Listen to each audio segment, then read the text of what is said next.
Chapter 1.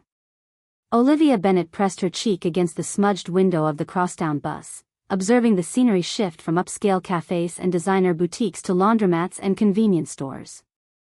Her entire existence fit into 2 canvas bags and a worn backpack, along with her treasured possession, a scratched laptop that had survived 4 years of university and 2 years of post-graduation struggles. The apartment complex at 847 Willow Avenue appeared frozen in a bygone era. Brown brick exterior covered with decades of urban grime. Metal fire ladders crawling up the facade like industrial veins. Olivia verified the address on her phone 4 times before accepting this was truly her new residence. Mrs. Fletcher, the property owner, stood waiting in the cramped entryway with keys that appeared ancient.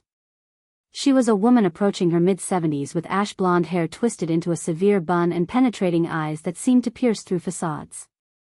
"You're the novelist," Mrs. Fletcher stated flatly, not inquiring, but declaring. "Aspiring novelist," Olivia corrected, adjusting her bags uncomfortably. Still figuring out the successful component. Mrs. Fletcher's face remained expressionless. Unit 5C. Former occupant abandoned some belongings. Vintage typewriter, several volumes, miscellaneous items. Keep them or discard them. Your decision. Olivia gripped her final $20 note as she finalized the agreement, her signature trembling from anxiety and the gravity of her choice. Relocating to Chicago with under $500 wasn't financially prudent, but her alternatives in rural Indiana had consisted of serving meals at the highway diner indefinitely. The former occupant, Olivia ventured as Mrs. Fletcher guided her toward the narrow stairwell. What became of him? Mrs. Fletcher halted, her fingers clutching the weathered wooden railing. Deceased. Considerable time ago. Natural circumstances. How considerable? Considerable enough. The elderly woman's inflection suggested the topic was concluded. Olivia ascended 5 flights behind her, each wooden step groaning ominously beneath their weight. The corridor reeked of aged cooking grease and something Olivia couldn't identify, something floral and faintly decayed, like bouquets forgotten in stagnant water. Unit 5C exceeded Olivia's expectations based on the online photographs, though that wasn't particularly impressive. The central room functioned as combined living quarters and sleeping area with a miniature kitchen positioned in one corner and a bathroom compact enough that you could reach both walls while seated on the commode. However, it possessed something Olivia hadn't anticipated, natural illumination flooding through expansive windows facing south. Former occupant was also a novelist, Mrs. Fletcher remarked as she transferred the keys. Peculiar how novelists consistently gravitate toward Unit 5C. Before Olivia could request clarification, Mrs. Fletcher had departed, leaving only the resonance of her footfalls on the stairs and the lingering fragrance of rose perfume. Olivia released her bags and assessed her new territory. The apartment resembled a preserved relic from the 1960s, turquoise kitchen tiles that had probably been stylish during Kennedy's presidency, pale yellow bathroom fixtures that clashed magnificently with everything, and hardwood floors polished smooth by generations of previous residents. But the desk positioned near the window captured her focus. Substantial oak construction that appeared engineered to endure centuries. And resting upon it sat the typewriter Mrs. Fletcher had referenced. It was a colossal charcoal underwood, the variety she'd exclusively observed in vintage cinema. The keys had yellowed with time, and when Olivia depressed the letter A, it resisted momentarily before releasing with a gratifying snap. Adjacent to the typewriter lay a modest collection of volumes, romance narratives from the 1940s and 1950s, their covers displaying impossibly sophisticated couples in fervent embraces. Olivia retrieved the uppermost one, Midnight in Chicago by Theodore Whitmore. The author photograph displayed an attractive gentleman in his 30s with chestnut hair and piercing eyes, wearing the type of wool blazer that proclaimed, serious author. Theodore Whitmore, Olivia murmured, examining the biography on the rear cover.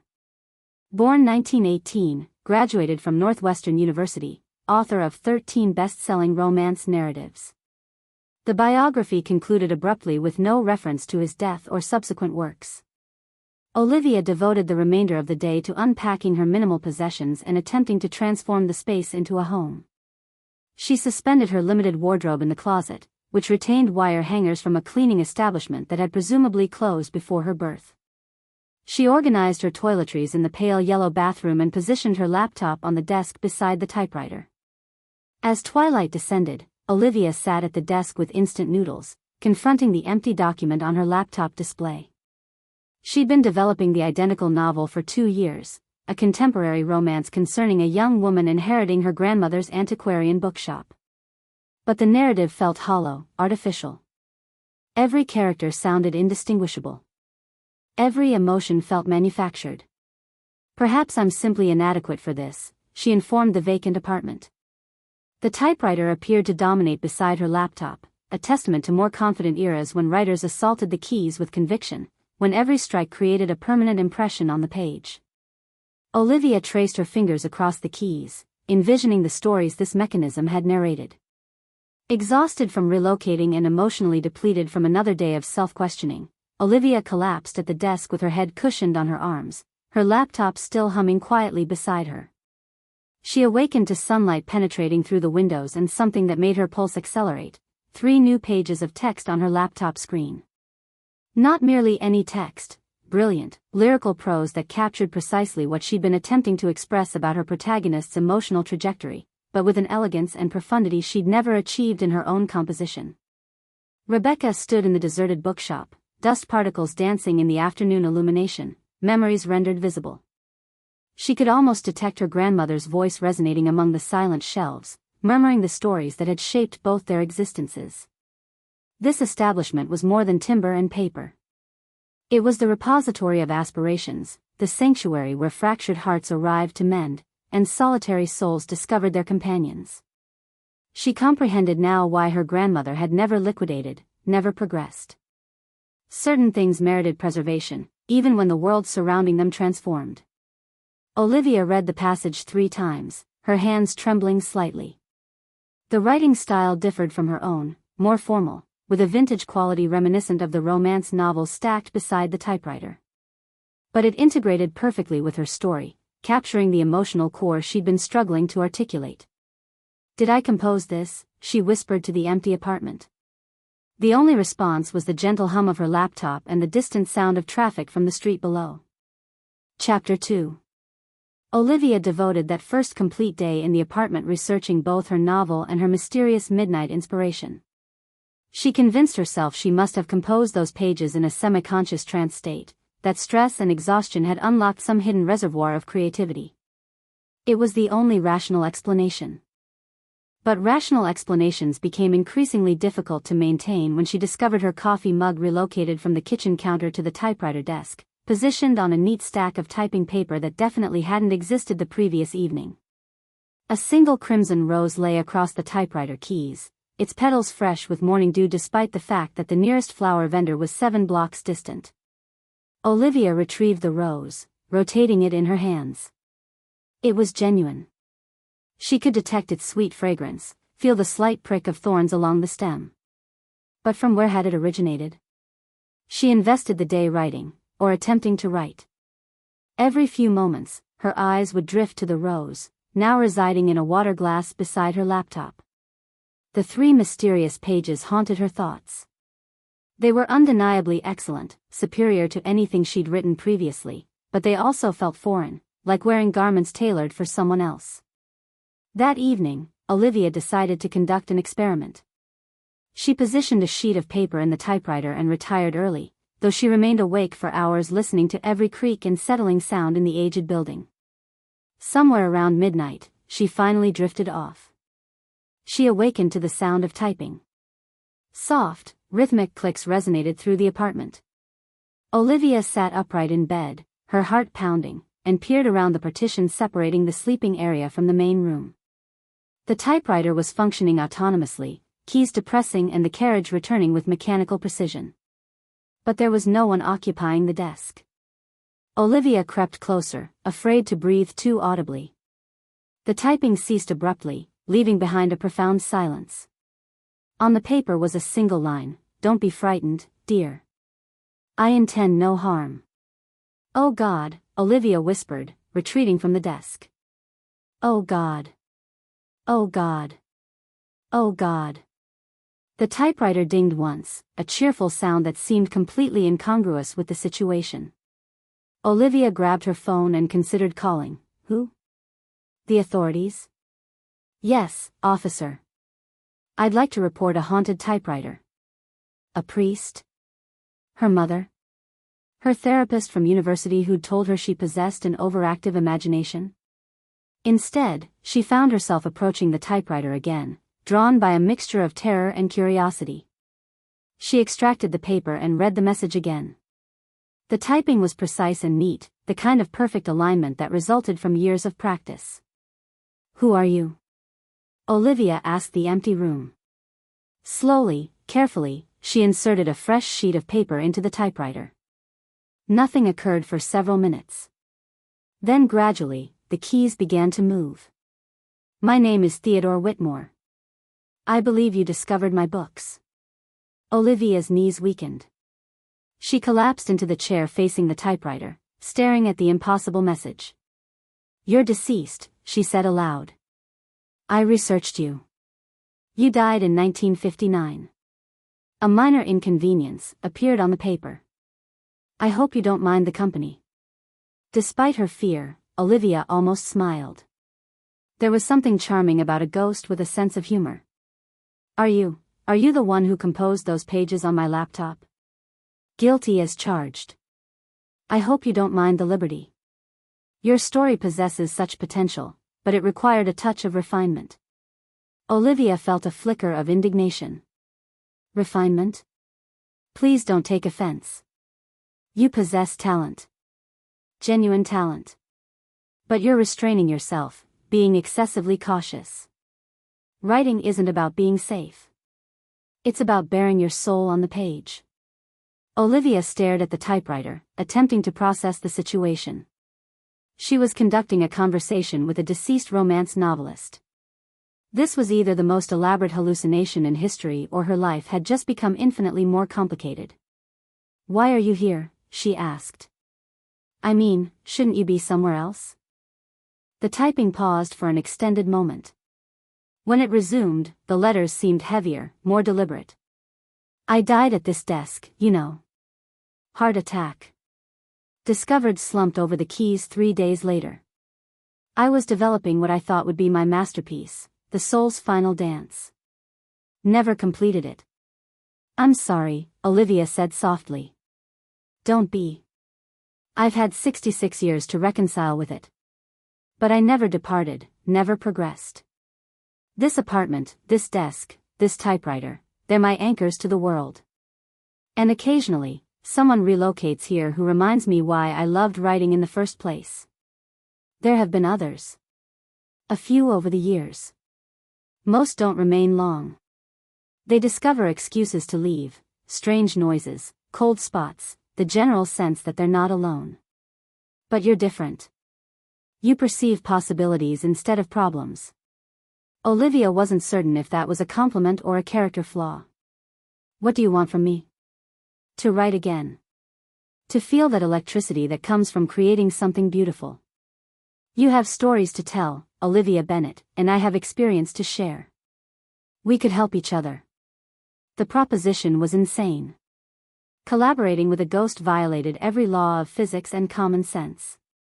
But Olivia found herself considering it anyway. The 3 pages Theodore had written were proof of what they could accomplish together. Her writing elevated by his skill, his stories given new life through her modern voice. This is crazy, Olivia said. The best ideas usually are. Olivia stared at the typewriter for an extended moment, then walked to her laptop and opened her novel. The 3 mysterious pages glowed on the screen, beautiful and impossible. Okay, she said finally. But we do this my way. It's my story, my name on the cover.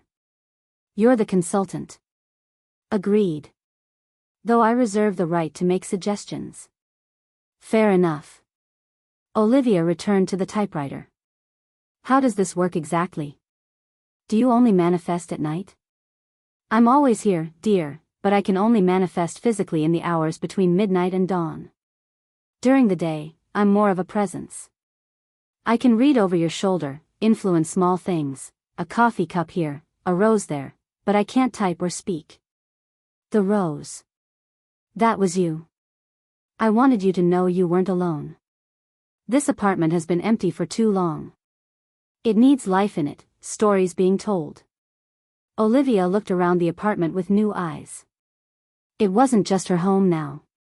It was a shared space, occupied by both the living and the dead.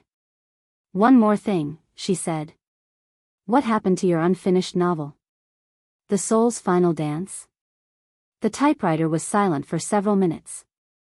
When Theodore finally responded, there was a weight to the words that spoke of old pain. Still unfinished. I've tried to complete it over the years, but some wounds don't heal, even in death. Perhaps someday I'll find the ending it deserves. Olivia nodded, sensing there was more to the story, but not wanting to press.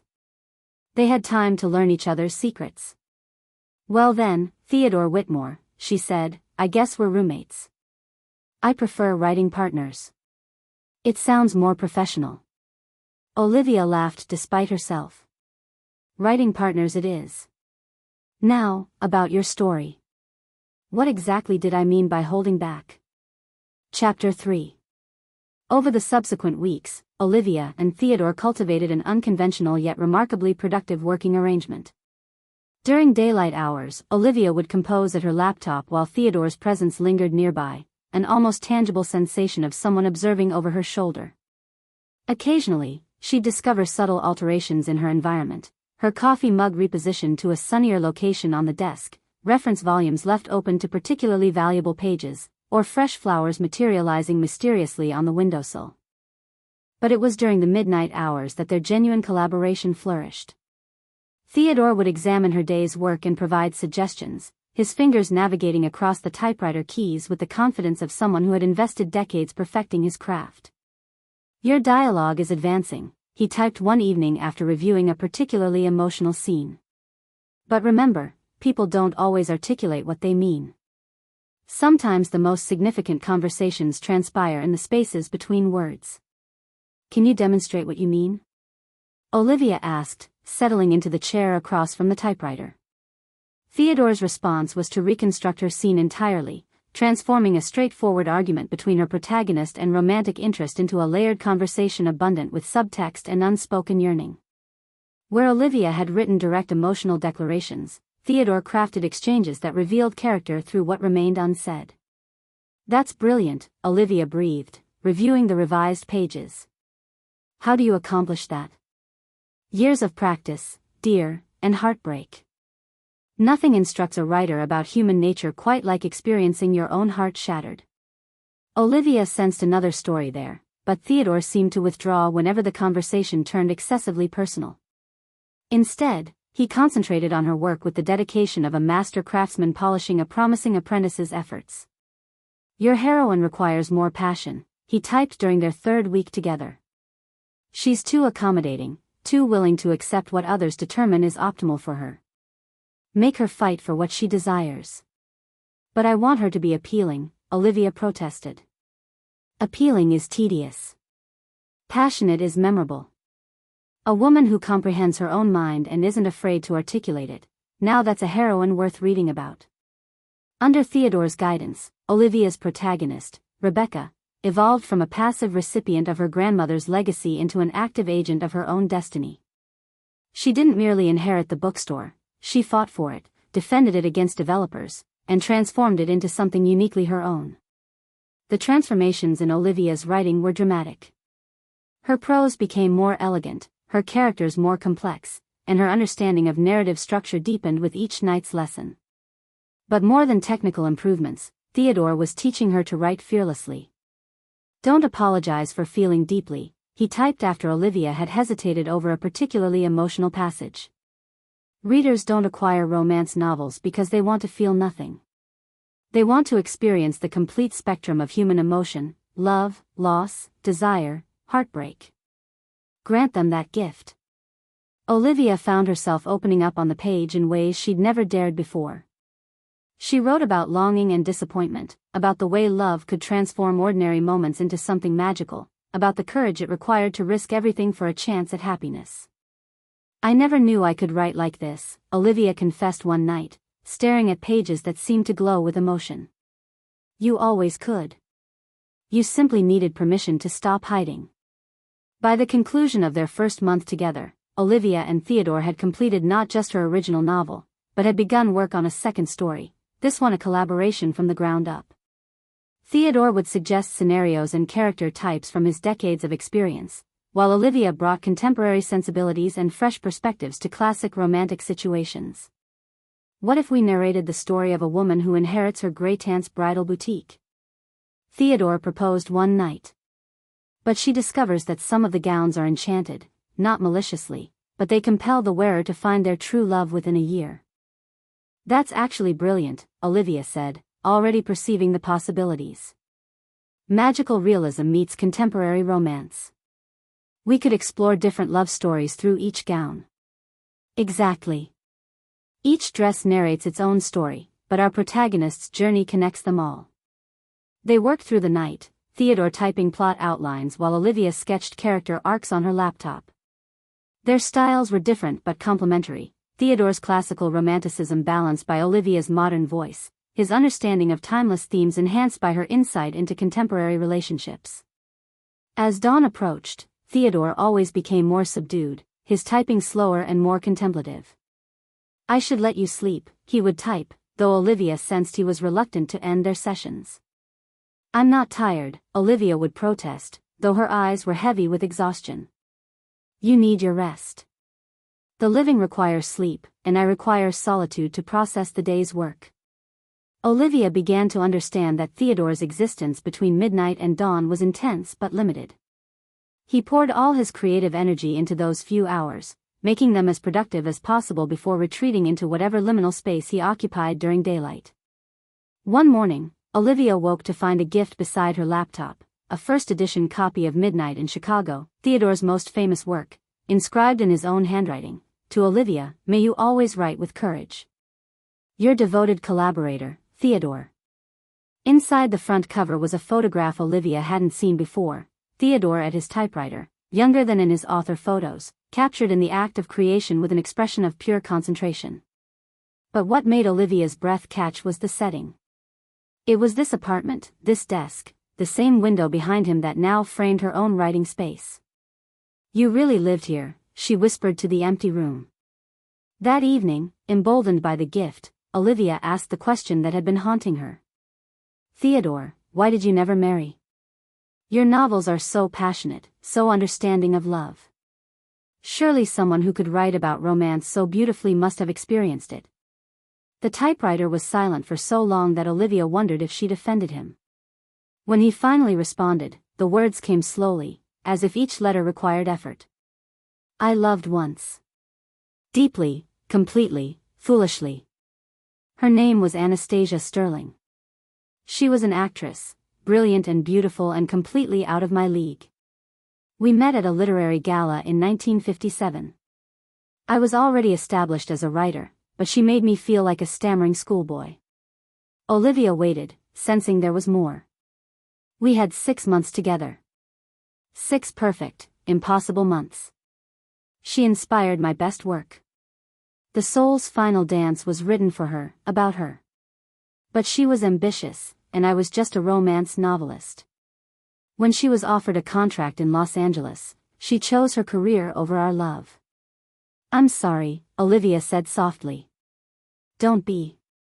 She made the right choice. Her films brought joy to millions. But I never recovered. Never found anyone who made me feel so alive. I threw myself into my work instead, wrote love stories for the woman I couldn't have. Olivia understood now why The Soul's Final Dance had remained unfinished.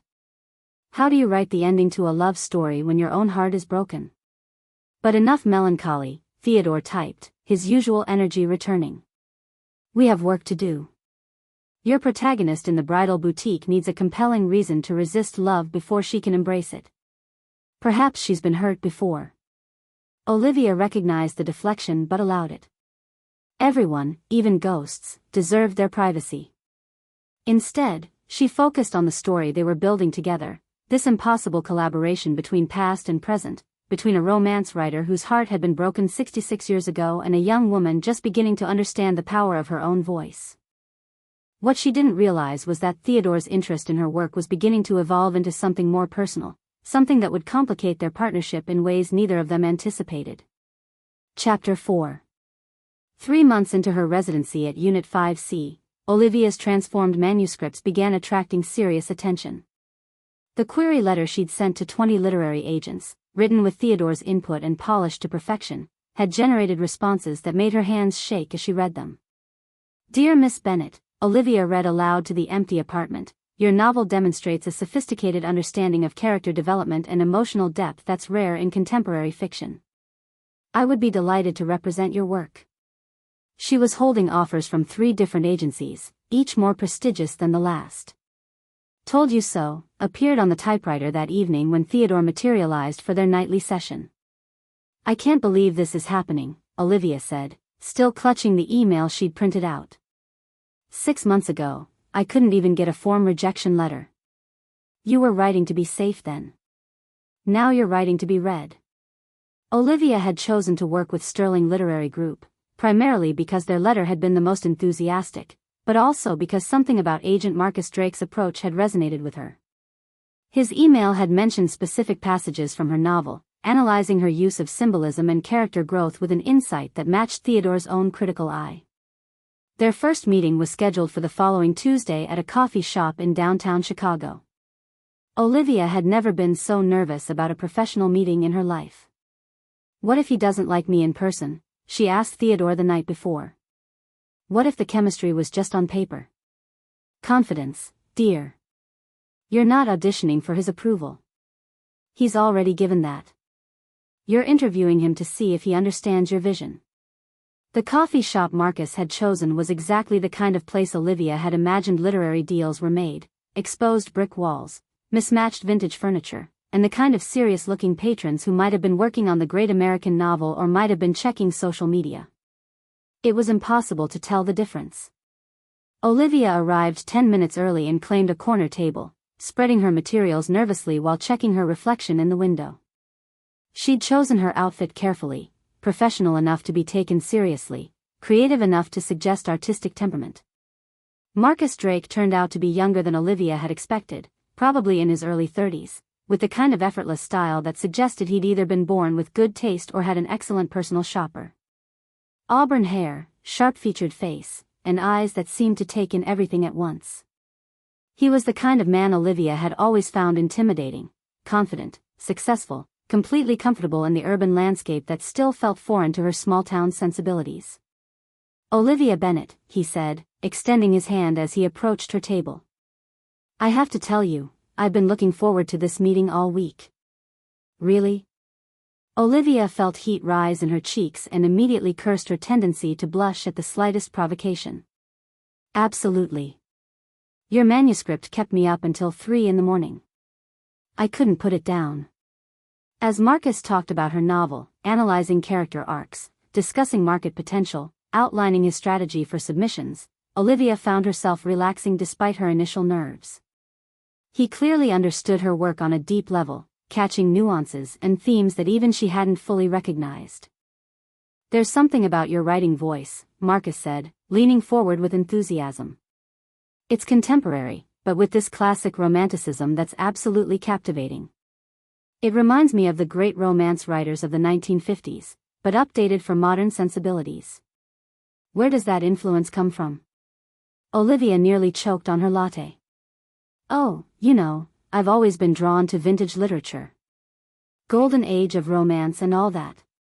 It wasn't technically a lie, though the vintage influence was sitting at her kitchen table every night offering editorial advice from beyond the grave. "Well, whatever your secret is, don't change it," Marcus said with a smile that made Olivia's stomach flutter in ways that had nothing to do with caffeine. "The publishers are going to love this combination of classical technique and fresh voice." The meeting lasted 2 hours, ranging from business specifics to broader discussions about literature and the publishing industry. Marcus was knowledgeable, passionate, and possessed the kind of sharp wit that kept Olivia engaged and slightly off balance. By the time they parted ways, Olivia found herself looking forward to their next conversation. That night, Theodore's response to her day was more subdued than usual. "He seems competent," appeared on the typewriter in response to Olivia's enthusiastic recap. "Competent? He's brilliant. Did you know he has a master's degree in literature from Northwestern? And he's only been an agent for 5 years, but he's already built this incredible client list. Plus, he really gets the work, Theodore. He understood themes I didn't even know I was exploring." "I see." Olivia frowned at the terse response. "Is something wrong?" "Not wrong, exactly. It's just, be careful, dear. Agents can be charming when they want something. Make sure his interest is purely professional." "Of course it's professional. I'm hardly his type," Olivia laughed, though she felt a small stab of disappointment at her own words. Besides, even if it wasn't, mixing business with pleasure is always a bad idea. "Good. Keep that in mind." Over the following weeks, Marcus proved to be everything he'd promised as an agent. He edited Olivia's proposal with surgical precision, crafted a submission strategy that targeted exactly the right editors, and negotiated with a skill that left Olivia slightly breathless. When the offers started coming in, first 1, then 3, then 7, Marcus handled the auction with the cool professionalism of someone who'd been doing this for decades rather than years. But Olivia began to notice that their professional relationship was evolving into something more personal. Marcus would call with updates that could have been handled via email, their conversations stretching beyond business into discussions about books, movies, their respective backgrounds. He started suggesting they meet in person more often, always for legitimate professional reasons, but Olivia sensed an undercurrent of personal interest. The conversation moved on to other topics, but Olivia found herself studying Marcus with new awareness. He was attractive, successful, genuinely interested in her work and her thoughts. Under normal circumstances, she would have been flattered by his attention, but these weren't normal circumstances, and she had a ghostly roommate who seemed increasingly critical of her agent's motivations. "He kept you out very late," Theodore typed when Olivia returned to the apartment that night. "It was a business dinner. We were celebrating the book deal. Business dinners don't usually involve wine and candlelight." Olivia stared at the typewriter, surprised by the edge in Theodore's words. "Are you jealous?" The keys were silent for a long moment. When Theodore finally responded, his tone was more measured. "I'm protective. You're talented and naive, a combination that makes you vulnerable to those who might take advantage. Marcus isn't taking advantage of me. He's doing his job brilliantly. I've seen men like him before.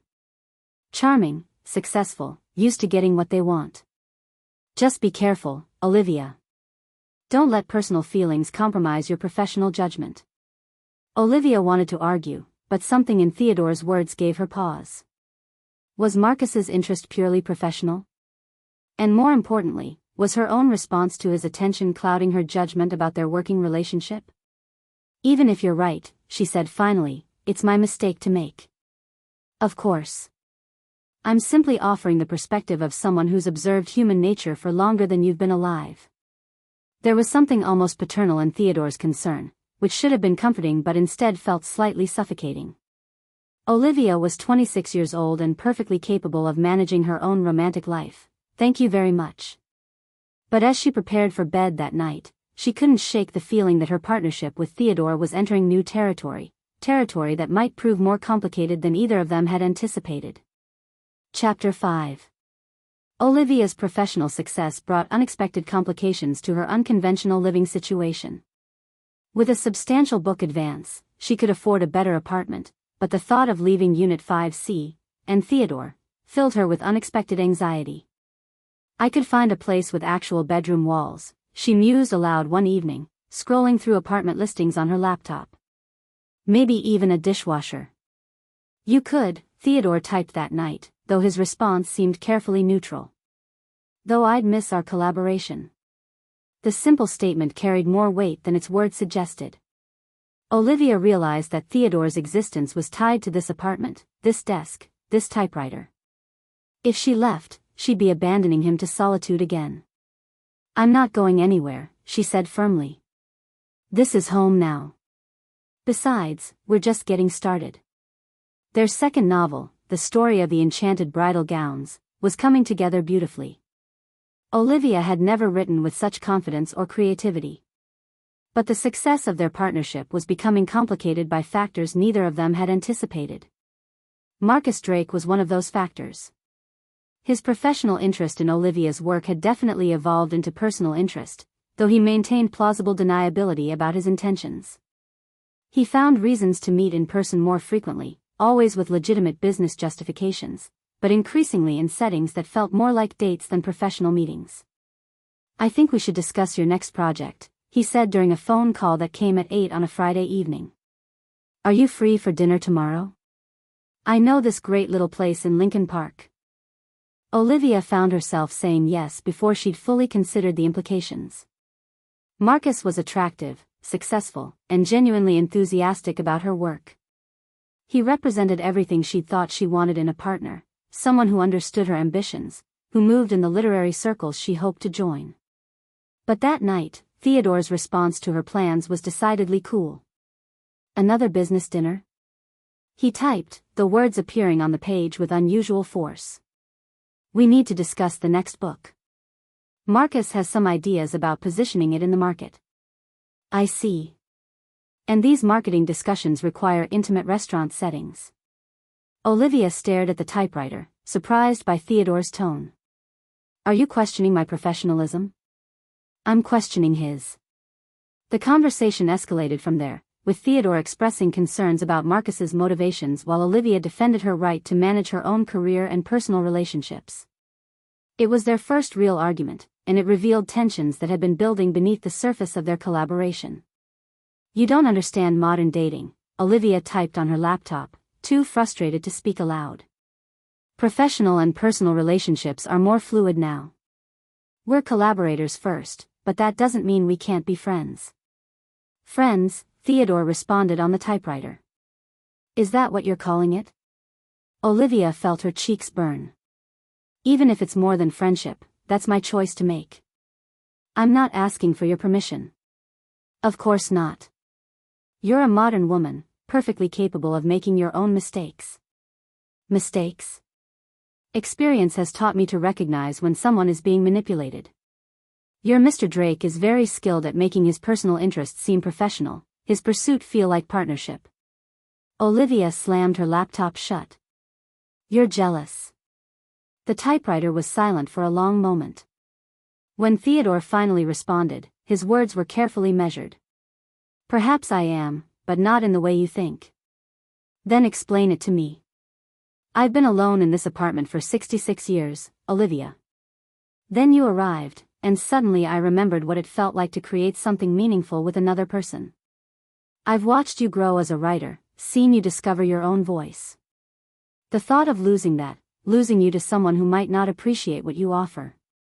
Olivia felt her anger deflate, replaced by something more complex. Theodore's jealousy wasn't romantic, it was creative and companionate. He was afraid of being abandoned by the first person in decades who'd made him feel alive.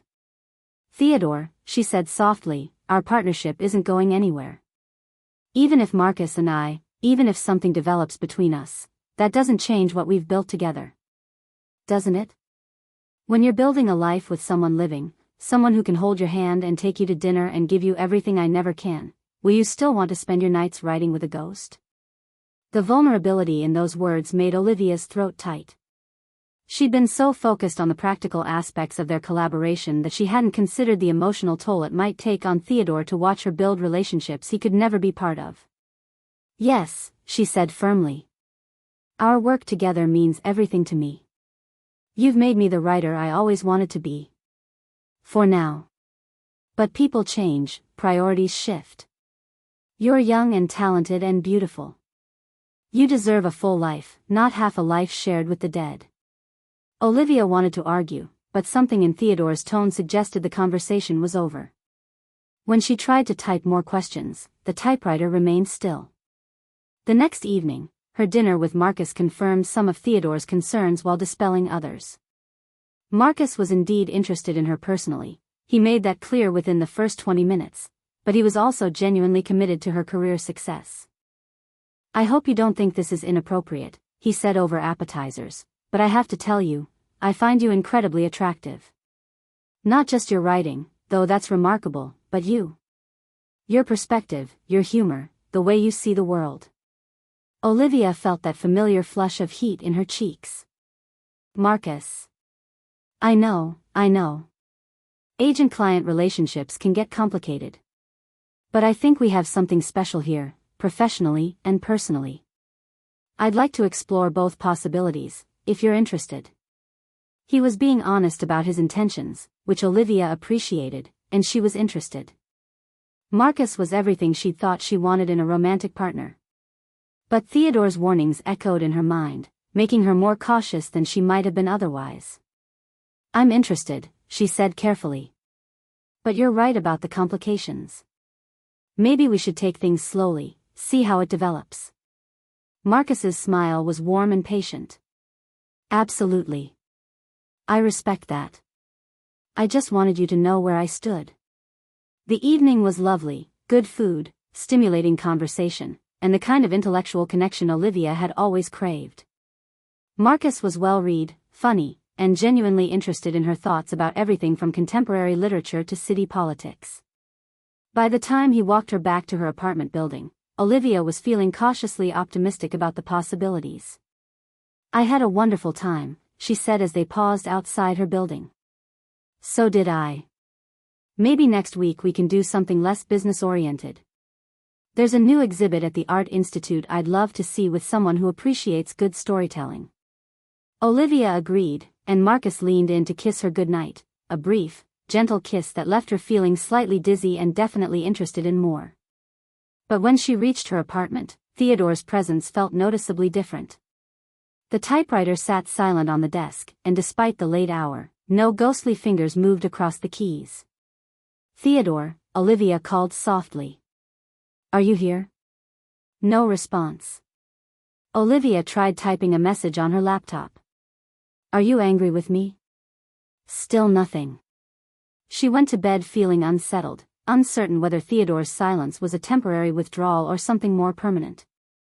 The apartment felt emptier than it had in months, and Olivia realized just how accustomed she'd become to his constant presence. Over the next few days, Theodore remained conspicuously absent.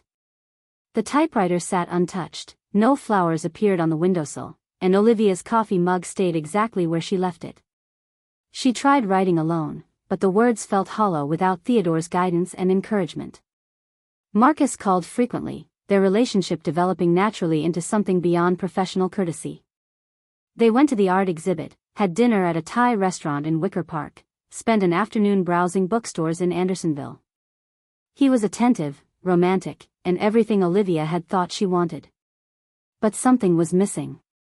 A week into Theodore's silence, Olivia found herself sitting at the typewriter late one night, her fingers resting on the yellowed keys. I miss you, she said aloud to the empty room. I know you're upset, and maybe you have a right to be. But Theodore, please don't punish me for wanting a normal life. I can have both, I can have Marcus and I can have our partnership. They don't have to be mutually exclusive. She waited, hoping for a response, but the typewriter remained stubbornly silent. Fine, Olivia said, frustration creeping into her voice. If you won't talk to me, at least listen. Marcus kissed me. And yes, it was nice. But you know what I thought about afterward? You. This apartment. Our work together. Because that's what matters most to me, Theodore. Not romance with someone living, but the creative partnership we've built. Still nothing. Olivia stood, anger and hurt warring in her chest. You're being a hypocrite, you know that? You wrote 12 novels about love, about taking risks and being vulnerable, about not letting fear stop you from connecting with people. But when I try to do that, when I try to build a life that includes both you and the possibility of romance, you retreat. You abandon me. The words hung in the air, harsh and true. Olivia felt tears prick her eyes. I thought you were different, she whispered. I thought you understood me. She turned to leave, but before she could take a step, the typewriter dinged. Slowly, hesitantly, the keys began to move. I'm sorry. Olivia rushed back to the desk, her heart pounding. You're right. I am being a hypocrite. And I am afraid, terrified, actually, of losing you. Not to Marcus specifically, but to life. To all the experiences and relationships and possibilities that I can never be part of. Theodore. Let me finish. I've had 66 years to reflect on my mistakes, Olivia. The biggest one was letting Anastasia go without fighting for her. I told myself it was noble, that her career was more important than my feelings. But the truth is, I was afraid. Afraid of not being enough, afraid of being rejected, afraid of risking everything for love. I won't make that mistake with you. Not the same way, at least. I can't offer you romance or a future together in any conventional sense. But I can offer you honesty. I care about you, Olivia. More than I should, probably more than is wise for a ghost who's been dead longer than you've been alive. And yes, watching you with Marcus, knowing he can give you everything I can't, it's painful in ways I didn't think I could still feel. Olivia's tears were flowing freely now. But you were right about something else too. Our partnership, our creative bond, that matters more than my fear or jealousy or whatever complicated emotions I'm experiencing. If Marcus makes you happy, then I'll learn to accept that. I'll be grateful for whatever time we have together, whatever form that takes. I don't want you to just accept it, Olivia said, her voice thick with emotion. I want you to be part of my life, Theodore. Fully, honestly, without resentment or holding back. Can you do that? I can try. It wasn't a perfect resolution, but it was honest. And in that moment, honesty felt like enough. Olivia settled into the chair across from the typewriter, wiping her eyes. So, are we going to finish this bridal boutique novel, or what? Absolutely. Though I have some thoughts about Chapter 8. And just like that, they were back to work, the partnership restored if not entirely unchanged. Because that was the thing about relationships, Olivia was learning, they evolved, adapted, survived complications if both parties were willing to be vulnerable and honest. Chapter 6. The following months brought both professional triumph and personal complexity. Olivia's debut novel, The Legacy of Lindstrom Books, launched to critical acclaim and commercial success. Her publisher scheduled a modest book tour, readings at independent bookstores throughout the Midwest, a few podcasts, a local television interview that terrified her but went surprisingly well. Marcus accompanied her to the launch party at a trendy bookstore in River North, his hand resting protectively on the small of her back as she signed copies and chatted with readers. Their relationship had progressed naturally into something that felt real and substantial: date nights, lazy Sunday mornings, discussions about moving in together once Olivia's lease was up. But Olivia couldn't shake the feeling that she was living two separate lives that never quite intersected. During the day, she was Marcus's girlfriend, the promising new author building a career and navigating the social demands of the literary world.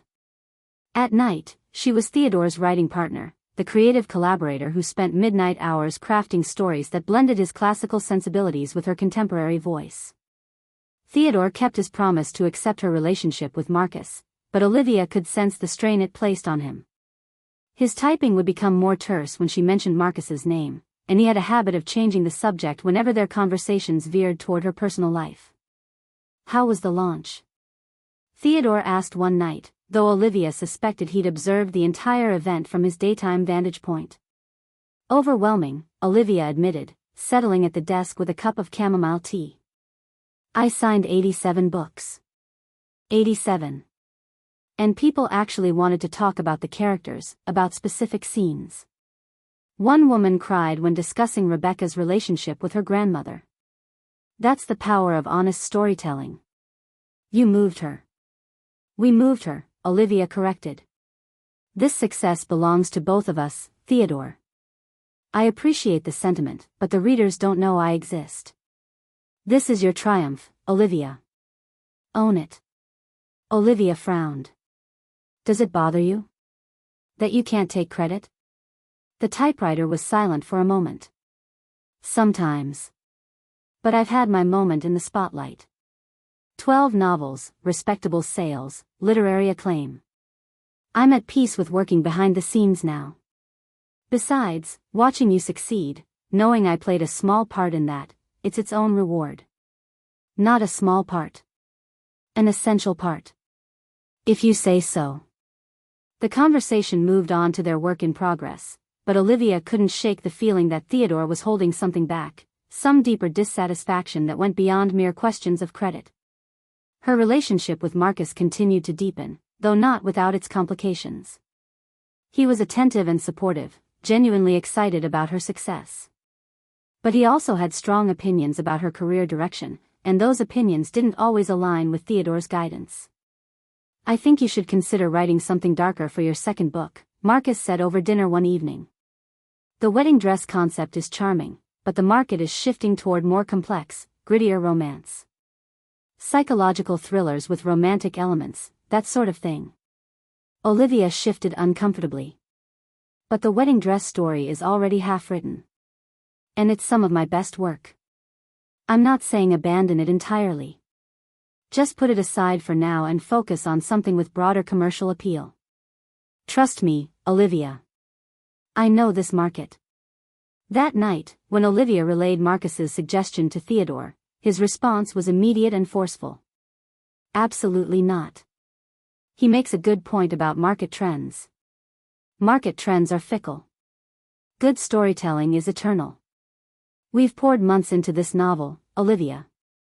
The characters are developed, the plot is tight, the emotional resonance is exactly where it needs to be.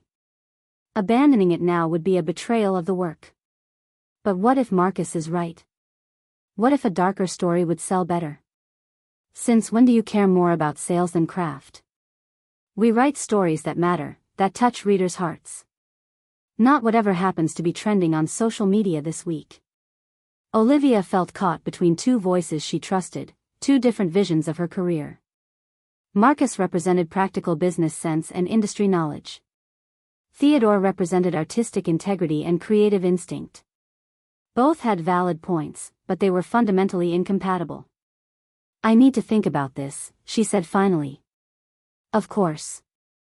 Just promise me you won't make any hasty decisions based solely on commercial considerations. I promise. But the conflict didn't end there. Over the following weeks, Marcus became increasingly insistent about the direction of Olivia's second novel. He brought her examples of successful psychological thrillers, outlined potential plot structures, even suggested she work with a co-writer who specialized in darker narratives.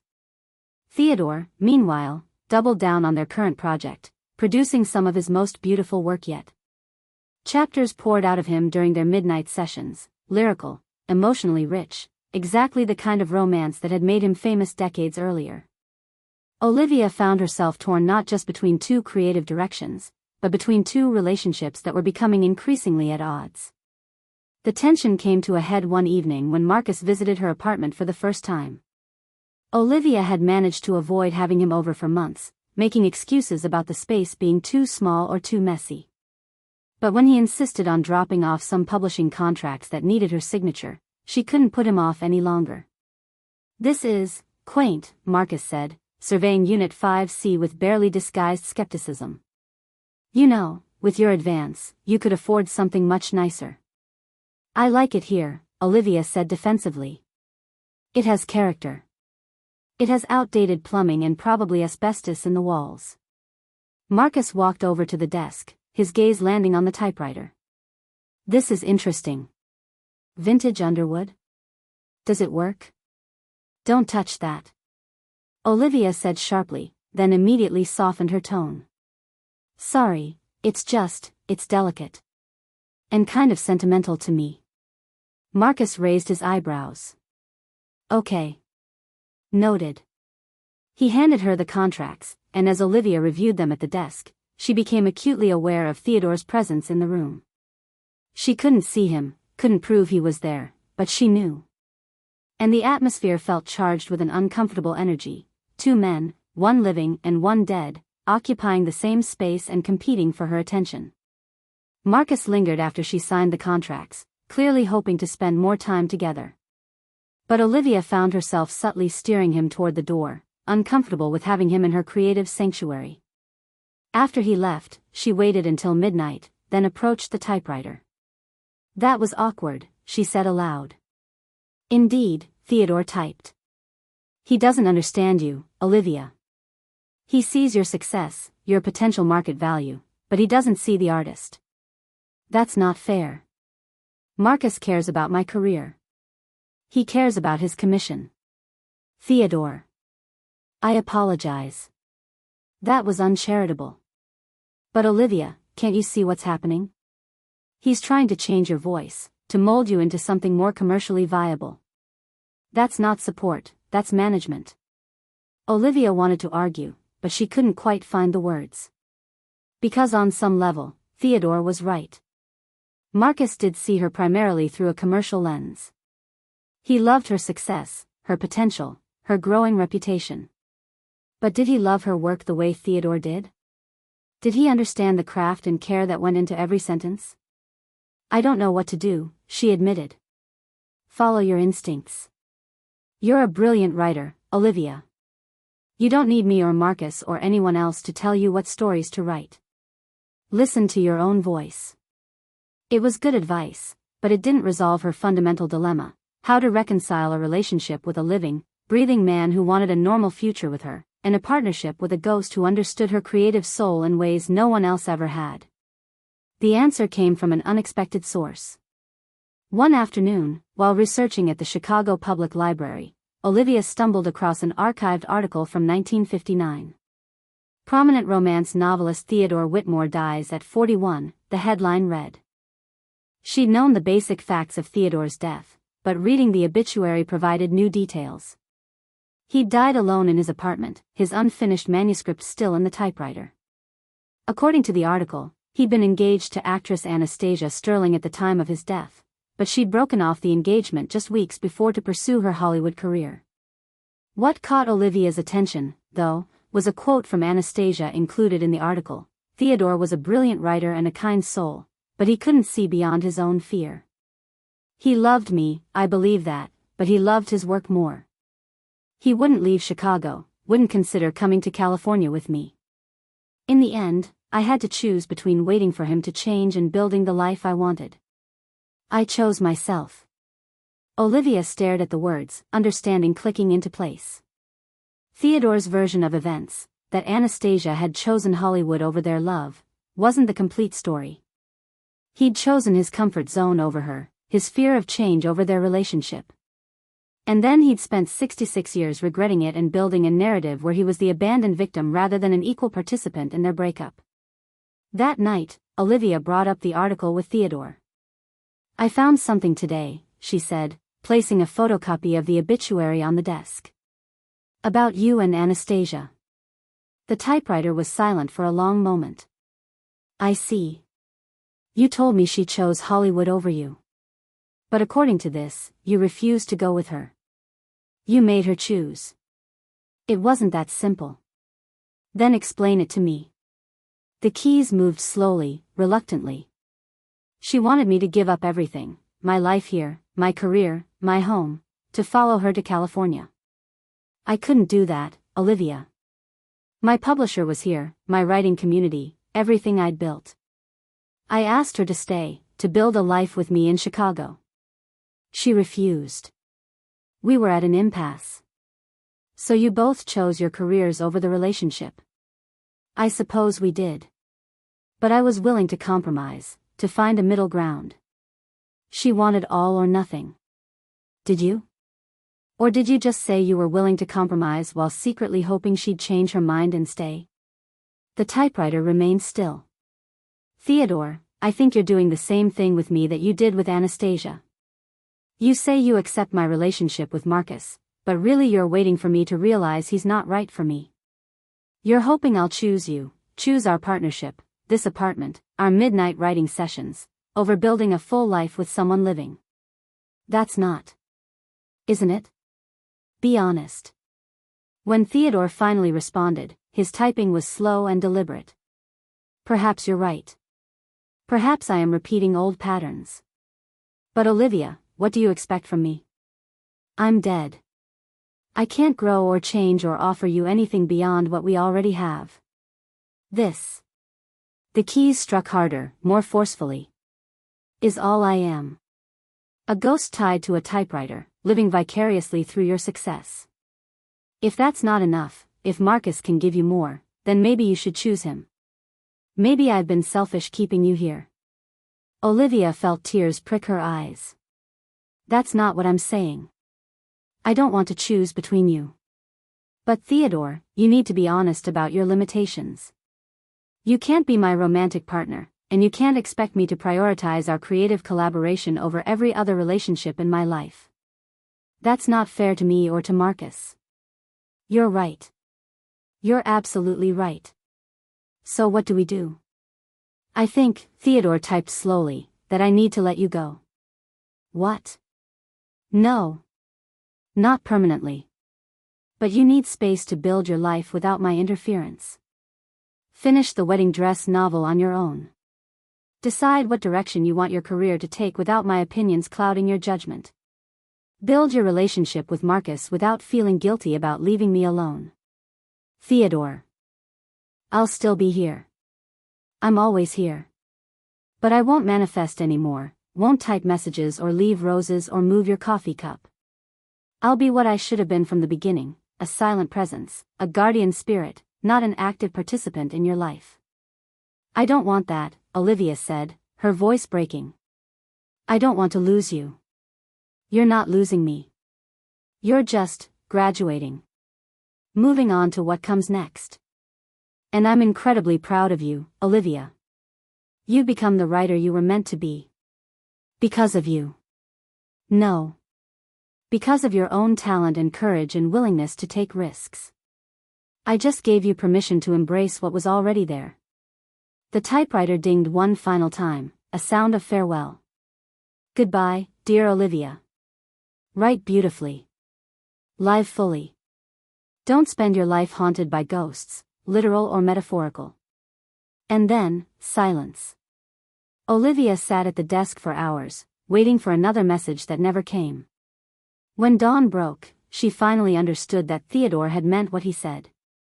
He was removing himself from her life, or at least from active participation in it.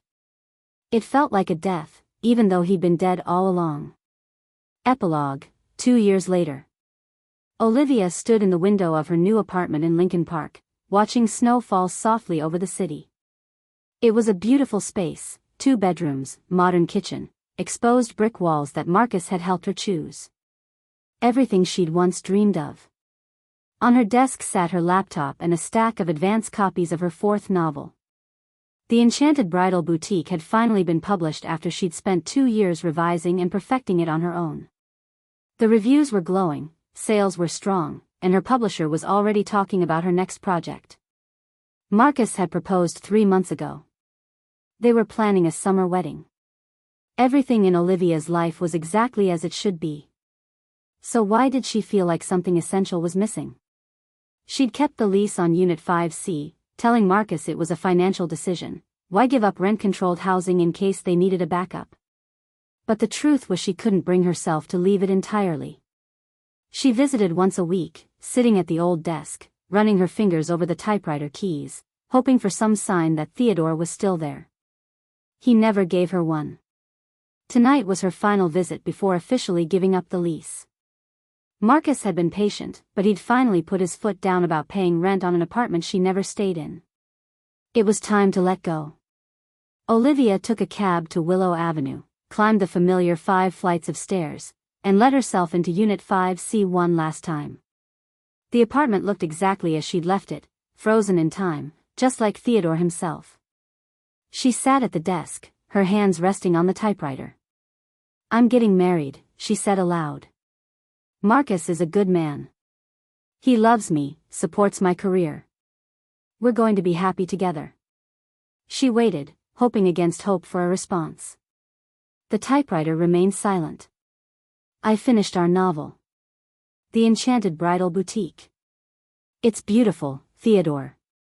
Everything we talked about, the magic, the multiple love stories, the protagonist finding herself through helping others find love. The dedication says, for Theodore, who taught me to write fearlessly.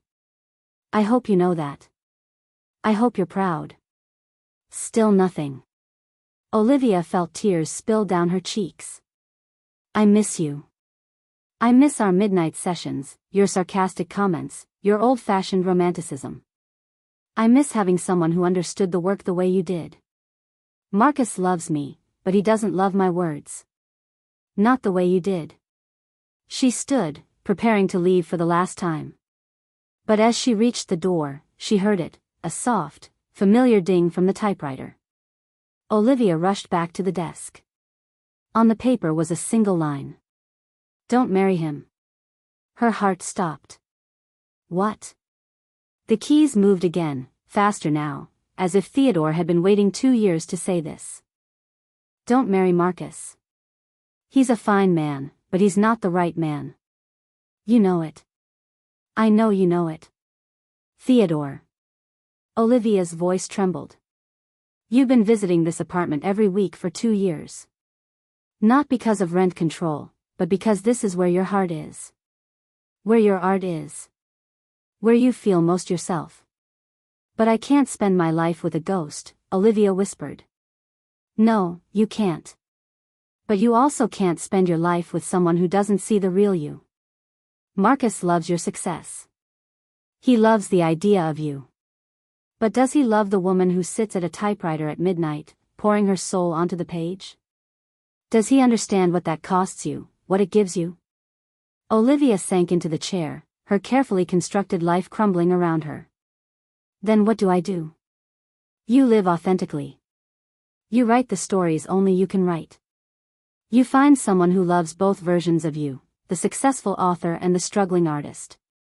Or you don't find anyone at all, and you build a life rich enough that romance is just one possibility, not the only purpose. I'm scared, Olivia admitted. Of course you are. All the best choices are terrifying. I learned that too late. Don't make my mistake, Olivia. Don't choose safety over truth. Olivia sat at the desk for a long time, reading and rereading Theodore's words. Finally, she pulled out her phone and called Marcus. Hey, he answered warmly. How's the goodbye tour going? Marcus, we need to talk. The conversation was difficult but necessary. Marcus was hurt and confused, but also, if Olivia was reading him correctly, a little relieved. They'd both been feeling the strain, the sense that something fundamental wasn't quite right between them. Breaking the engagement was painful, but it also felt like releasing pressure that had been building for months. After they hung up, Olivia turned back to the typewriter. What now? She asked the empty room. Now you write. Not for markets or trends or anyone's expectations. You write the stories that demand to be told. Will you help me? Always. But only as a guide, not a replacement for your own voice. You don't need me the way you did when we started, Olivia. You're a master craftsman now in your own right. I still need you, Olivia insisted. Maybe not for technical guidance, but for this. For someone who understands why the work matters more than anything else. Then I'll be here. Every midnight, every moment of doubt, every triumph. Your silent partner. Olivia smiled through her tears. Not so silent. Fair point. She cancelled the lease termination the next day and moved back into Unit 5C. The Lincoln Park apartment became her office space, a place to meet with publishers and conduct interviews, but the cramped studio with its vintage typewriter and south-facing windows was home. Over the next year, Olivia wrote her 5th novel, the story Theodore had never finished. She called it The Soul's Final Dance, and it was the most personal, vulnerable thing she'd ever created. It told the story of a romance novelist haunted by his lost love, learning to let go of regret and embrace the possibility of redemption. Theodore contributed to every page, but he was right, she didn't need his guidance the way she once had. Now they were true collaborators, equal partners in the creative process. The novel was published on the 67th anniversary of Theodore's death. It became Olivia's biggest success, spending 16 weeks on the bestseller lists and earning her critical acclaim that transcended the romance genre. At the book launch, a woman in her 80s approached Olivia's signing table. She had elegant silver hair and eyes that seemed to see through everything. "You wrote about Theodore Whitmore," the woman said softly. Olivia's heart skipped. "Did you know him?" "I was Anastasia Sterling," the woman replied. "Before I became Anastasia Morrison. I kept my stage name, but I've been married for 53 years to a wonderful man who understood that my career and my heart could coexist." Olivia couldn't breathe. I read your book," Anastasia continued. "It's how Theodore should have ended our story. With understanding instead of blame, with growth instead of stagnation. Thank you for giving us both the closure we never achieved in life." "I think he wanted you to know he understood," Olivia said carefully. "That he's sorry for making you choose." Anastasia's eyes filled with tears. "Tell him I'm sorry too. And that I hope he found peace." "I will," Olivia promised. That night, Olivia relayed the conversation to Theodore. His response was simple but profound. "I found more than peace. I found purpose." "Thank you, Olivia." "For what?" "For teaching an old ghost that love comes in many forms. I loved Anastasia romantically, and losing her nearly destroyed me. But what we have, this partnership, this creative bond, it's love too. Different, but no less real." Olivia felt warmth spread through her chest. "I love you too, Theodore. In whatever form this is. Then let's write another story. We have so many left to tell." Years passed. Olivia published 12 more novels, each one a collaboration with her ghostly partner. She dated occasionally but never seriously, content with her unconventional life. Critics sometimes wondered about her consistent voice, how she managed to blend classical romantic sensibilities with contemporary themes so seamlessly. Olivia just smiled and credited her love of vintage literature. On the 20th anniversary of moving into Unit 5C, Olivia sat at the familiar desk, now worn smooth by years of use. She was 56 years old, an established author with a devoted readership and a life she'd built exactly according to her own terms. "Theodore," she called into the quiet apartment. "Still here," appeared on the typewriter. "Where else would I be? I've been thinking. What happens when I die? Will I be stuck here too, tied to this typewriter?" The keys were silent for a moment, then moved with unusual gentleness. "No, dear. You won't be trapped here. You have no unfinished business, no regrets keeping you anchored. When your time comes, you'll move on to whatever comes next. Will you come with me? I don't know. But I hope, that our work together has been my path to freedom. Every story we've completed, every reader we've touched, it's been a kind of redemption. Maybe when you're ready to go, I'll be ready too." Olivia reached out and placed her hand on the typewriter, feeling the cool metal beneath her fingers. "Then let's make sure we use every moment. We have more stories to tell." "Always more stories," Theodore agreed. "That's the beautiful thing about being a writer. The work never truly ends." Olivia opened her laptop and Theodore's fingers found the typewriter keys. Together, they began to write, two souls bound by words and creativity, proving that the most enduring partnerships transcend the boundaries between life and death. Outside, the city hummed with life, people rushing to appointments, lovers meeting for coffee, countless stories unfolding in every direction. But in Unit 5C at 847 Willow Avenue, time moved differently. Here, in this small apartment where past and present converged, two writers worked through the night, crafting tales of love and loss, hope and healing, creating magic from nothing but words and the unshakable bond between kindred spirits.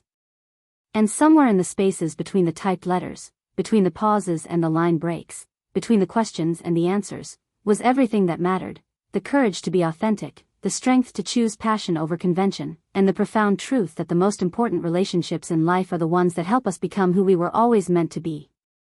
The end.